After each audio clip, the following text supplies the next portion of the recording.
Shalom, I'm Rabbi Joseph Potasnik, and welcome to Faith to Faith. No matter what our differences may be, it is our faith that hopefully brings us closer to do great things. Today, I am honored to have with me a close friend, an outstanding leader, Reverend A.R. Bernard Sr., who is one of the most important religious leaders, economic strategists, and civil rights advocates of our time. He is one with a very unique political agenda, taking hard-hitting and uncompromising stands for biblical values, affecting cultural changes, as well as social and economic renewal within the community. Reverend Bernard is the founder and pastor of the Christian Cultural Center, located in Brooklyn, New York. What started out as a small storefront church in 1978 has emerged into a thriving, unique experience in Christian ministry, becoming the largest independent church in New York City, with a membership of over 36,000 people. Welcome, Reverend Bernard. Thank you. Good to be here. What's nice about today for me is that I've been privileged to know you for many years, and nice to see that one of us became so successful over the years. Talk about your journey becoming a reverend. How did this all start for you? Wow. We go back, I'm a child of the 60s and early 70s. And it was, for me, as a young man of white and black parentage, trying to resolve my own identity crisis at a time where the black community was trying to resolve their identity crisis. America was in upheaval. There was a great social change, spiritual change, music revolution. And growing up in Bedford-Stuyvesant, it was trying to discover who I am and what place and what purpose I had.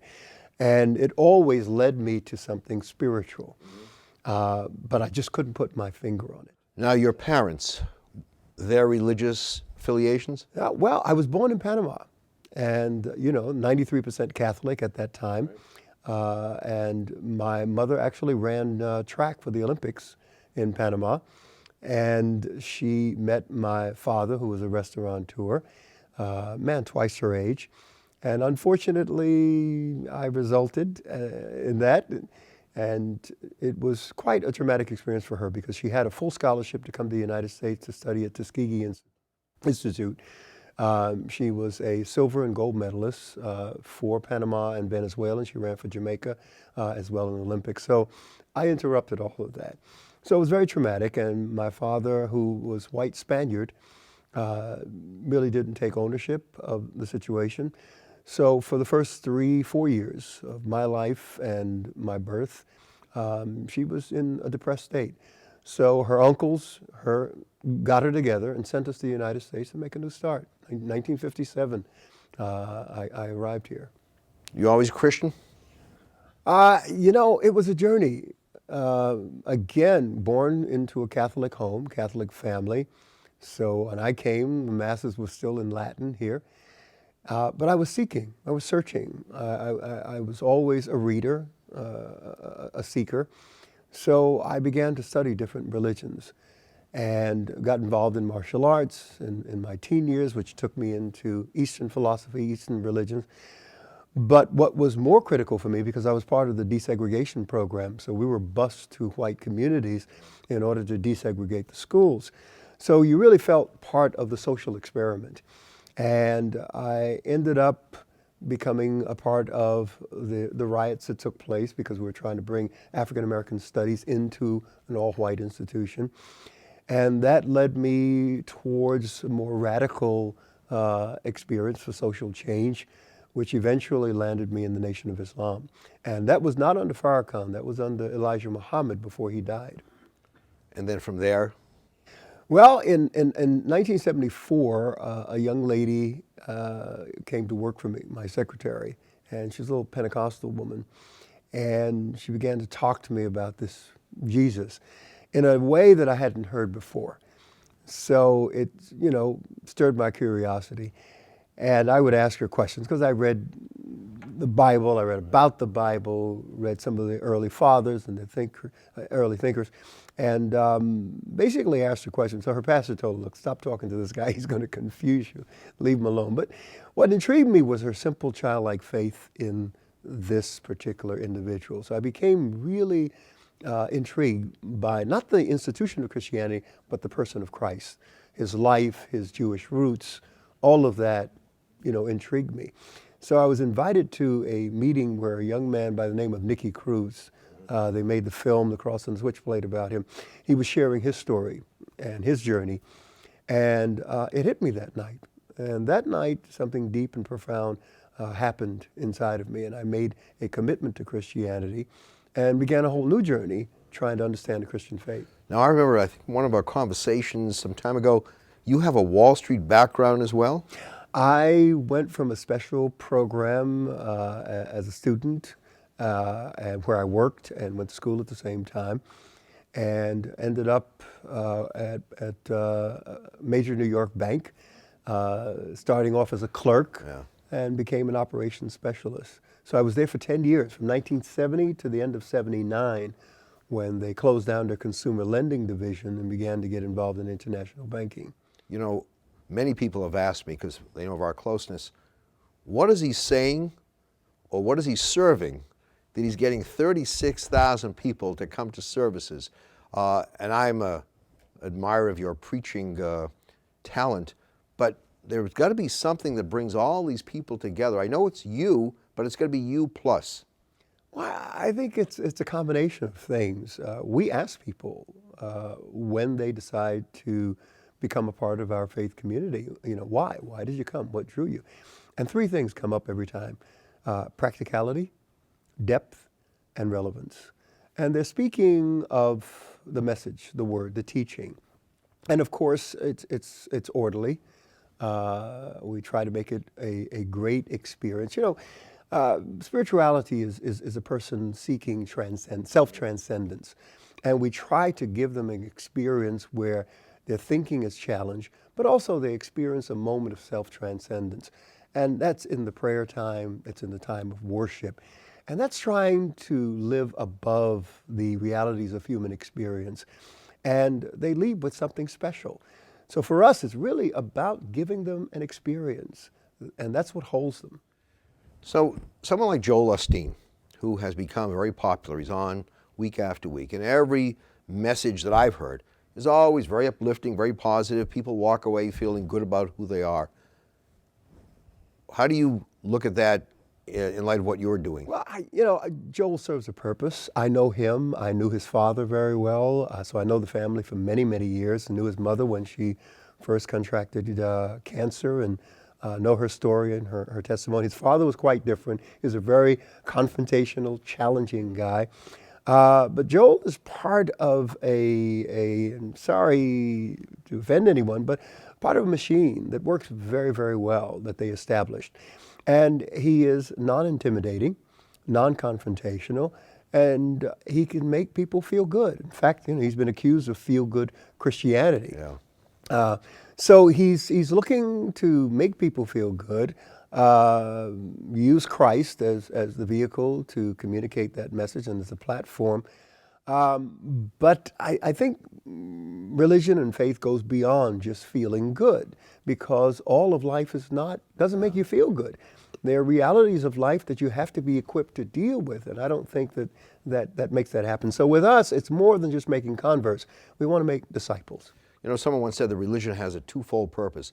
It has to comfort those who are disturbed, disturb those who are comfortable. Right? That's well said. It has to do both. So you're not afraid to confront issues of the day, right? And see what does my tradition have to say about these issues, rather than just the feel-good message and ignore some of the real harsh realities of life. No, absolutely not. For us, the Scripture is a book of truth. Whether it's the Hebrew Scriptures, the New Testament, our Scriptures, it's a book of truth, and all truth is confrontational. And you'll never change in life what you're not willing to confront. So there are times that you have to confront things about yourself, about your thinking, about your feelings, about your outlook, before a legitimate change is going to take place. The prophet Jeremiah said something so powerfully in his message. He said that you cannot heal a thing by saying it's not there. You have to confront life. Do you think preachers, and we wrestle with this, there are elections that take place, and there are people who look to us for an indication of where we are politically. Are we supporting this candidate as opposed to another? Yet you have, IRS guidelines that say you can't endorse anyone. You can talk about an issue, but don't talk about the individual. Where do you come out on this? I think that's the concern that many who would like to keep the political influence to a minimum, because they know that the influence that the spiritual leader has on the congregation and their views.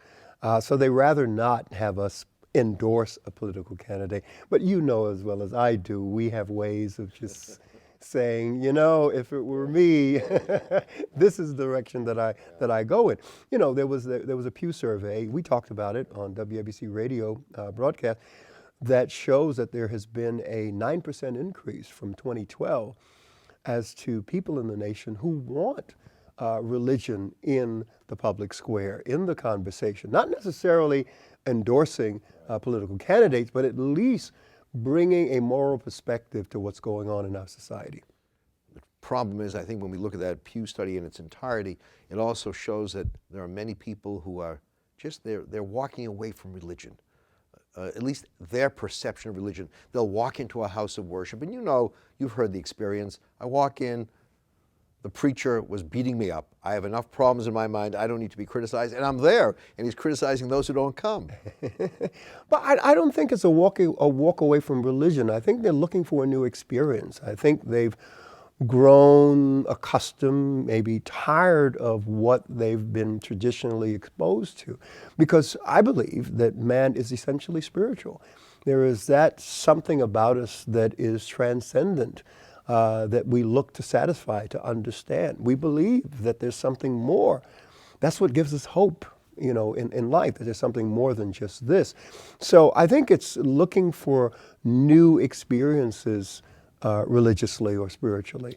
I remember talking to a young person who said the following to me. I walked into a house of worship. No one came over to me. No one asked me, are you new in the community? Do you have a place to eat? So I left there, and I walked into a different house of worship, a different faith community. All of a sudden, people came over to me and said, welcome. We're glad you're here. We'd like you to have dinner with us if you'd like. He said, I was given a sense of self-worth. And it wasn't the intellectual attraction, it was the emotional attraction.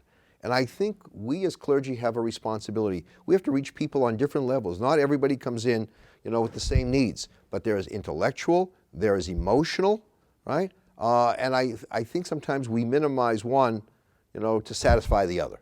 I tell people when I'm looking at that audience on a Sunday, because, I'm a teacher more than a ecstatic preacher. So I transfer that audience into my classroom. The sanctuary becomes my classroom. I want to do three things, rather. I want to educate the mind. I want to give you some information. Number two, I want to connect emotionally. I want to stir the heart.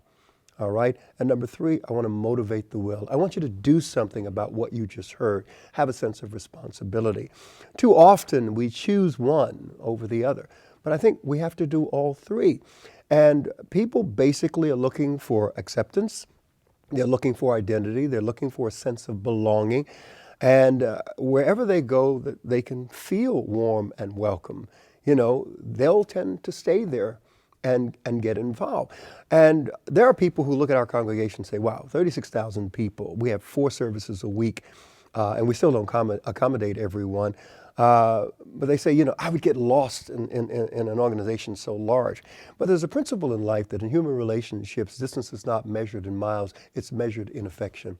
So 2 people can be right next to each other and miles apart. 2 people can be on opposite sides of the world, and yet they're very close together. So we create an atmosphere that's warm and welcoming and affectionate, and it draws people close together, regardless of the fact that there are thousands of people coming to the service. I was talking to someone who lives in an apartment house here in New York City, and I know somebody in the building who's lived there for 30 plus years. And I said to this individual, how many years you live there? I said, 25. You must know so-and-so. He said, I've never heard of them. They're in the same building for at least 25 years, and I find sometimes we have that in school. You go to class, and you may know a person's first name if the person is next to you, but all the others? Yeah, it's funny. When we look at the millennial generation, you're talking 18 to 35 years old, thereabout. And they're looking for a unique identity in this humanity that they're trying to navigate through. And at the same time, they want community. They want to be a part of something. And when we give that sense of community and family, we'll attract more people to the church. When these reports come out that, everyone's leaving, that's not true of every congregation. Mine is growing. Others are growing. It's how do you give that unique experience? There was two Harvard Law School professors that did a study in the end of the 90s, 1998, and they were looking at the fact that we were moving from a goods and services based economy to an experience based economy, and they were prophetic because people are looking for an experience. So they judge the church, they judge the hotel, they judge Disney, they judge whatever they encounter by the experience that they have. And if it leaves a good impression on them, if it's a good experience, a quality experience, they'll go back again and again. There was a story recently, a young woman plays for a university basketball team, Lauren Rich. I'm sure you saw the story, stricken with pancreatic cancer, limited time to live. But she wanted to play in the NCAA game, so they moved up the schedule to accommodate her. And someone said to her, how are you getting through this difficult time? Because she knows she's not going to be here much longer according to the prognosis. She said, community. It's all about community. They're family to me. And I think we really need to make sure when people walk in, there's a sense of belonging, that they need us, we need them. And we got to convey that to them. And we have to be intentional. We have to step back and consider the basic assumptions that we have about the people who come to us, all right? We assume that they're looking for community. They're looking to be connected. We assume that there's a degree of brokenness in their lives that they're dealing with. And our assimilation process should include addressing that brokenness. Let's talk about the city of New York. You and I serve now with the Cardinal Commission of Religious Leaders, looking at some of the issues impacting the lives of people here. These are difficult times. Although I think any time that you're alive, there are some real challenges. What do you see as some of the issues of the day that we need to address collaboratively? I'm excited about this Commission of Religious Leaders. You and I have been talking about this for years.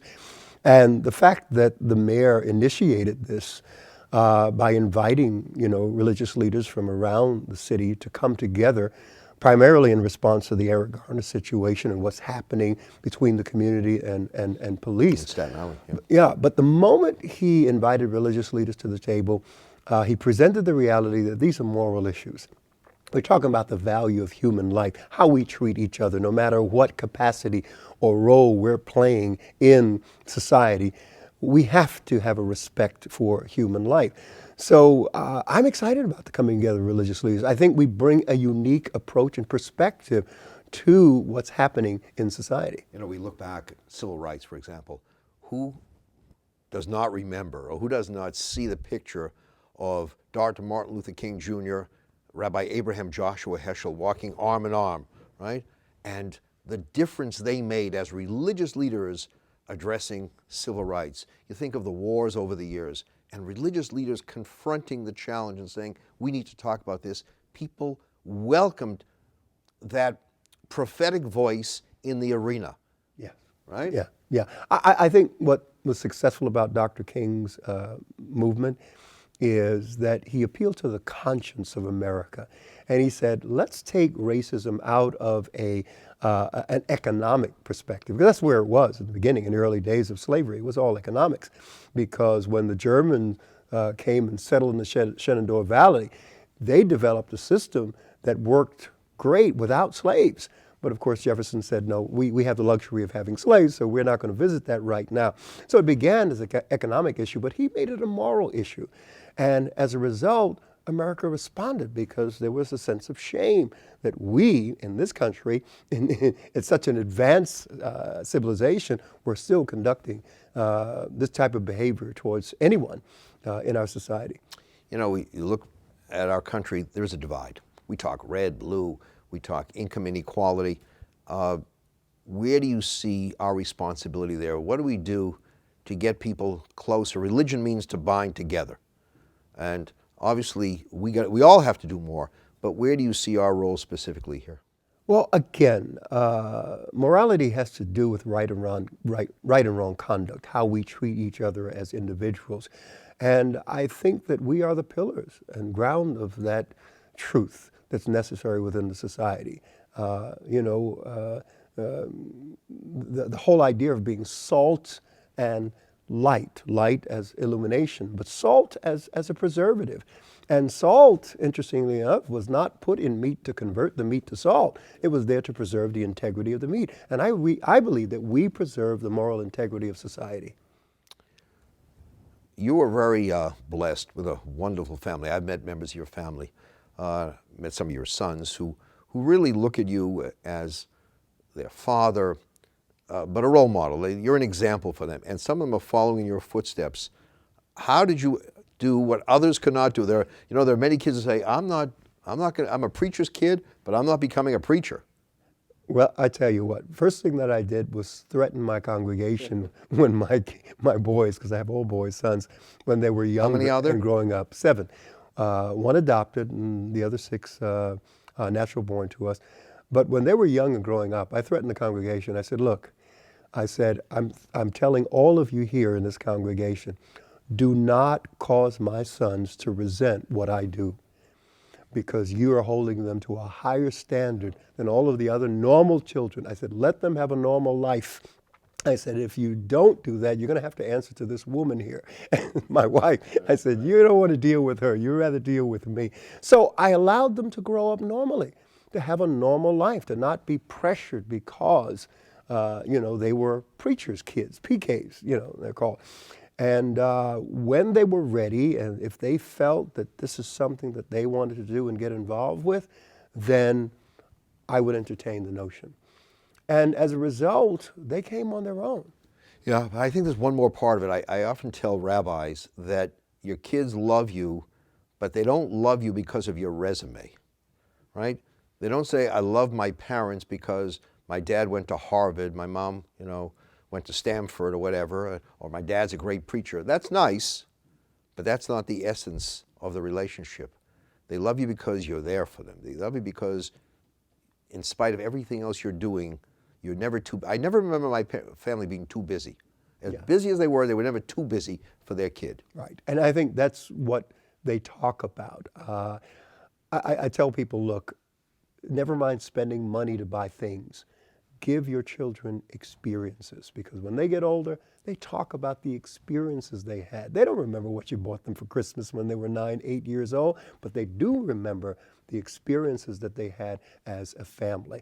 My son, I have a Facebook page and Twitter, and I try to handle that carefully. Your kids allow you to go on Facebook? Yeah. My son has threatened me. He said, don't you dare go on Facebook. I'm on, not you. I'm very careful with that. But my son sent me a text repeating something that I tweeted.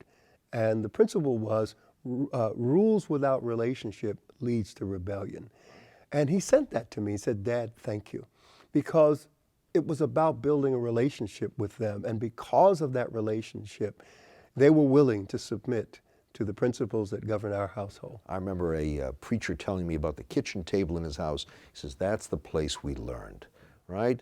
We went to church with my dad and he spoke, but when we came home, we all sat around that table. That was the real learning experience and the loving experience. And sometimes I think we're so committed to our profession that we may tend to overlook those who want us and need us and very close to us. It's a hard balance. We're always, how many funerals have we taken our kids to? How many weddings have we taken our kids to? All right, just to stay with them. That was a hard lesson that I learned in 1984 because I became so wrapped up in ministry and the responsibility of ministry that it put my wife under pressure. And she began to resent ministry. And I realized my priorities were way out of whack. And it was a crisis that really birthed a different perspective and a much stronger marriage between us. We've been married for 42 years now. So it's a long time, and it's strong and a healthy relationship. Look, I want to say thank you. I want to say thank you for a number of things, but you've been a great inspiration to all of us. I always find it remarkable how I can go with you to a Christian setting, a Jewish setting, wherever we are, but you're able to relate. to people of all different faiths, and yet you don't compromise who you are. You know, it's about having a relationship where you can be your own person. I often think these dialogues are superficial if we can't disagree. We have to be comfortable with ourselves in order to really communicate effectively with others. I think when you truly know what you believe and who you are in life, you take pleasure in sitting down and speaking to someone with a different idea, a different perspective. I think it makes me stronger. But people who are not sure, who are not rooted and grounded in their faith, they're terrorized by the thought of speaking with someone who disagrees with them. Remember, we may have different faiths, we may have different faces, but above all, we must see each other as members of one human family. A great Jewish sage said, if you believe it can be broken, then know it can also be fixed. When we speak faith to faith, we know we can find the right way to fix the problems of our world. Thank you for watching Faith to Faith, the place that leads to greater understanding. Thanks to B'nai Zion for hosting the Jewish Broadcasting Service and Faith to Faith. The New York Board of Rabbis would also like to thank Marilyn and Martin Metz for their generous support. I'm Rabbi Joseph Potasnik. Thank you for watching Faith to Faith on JBS.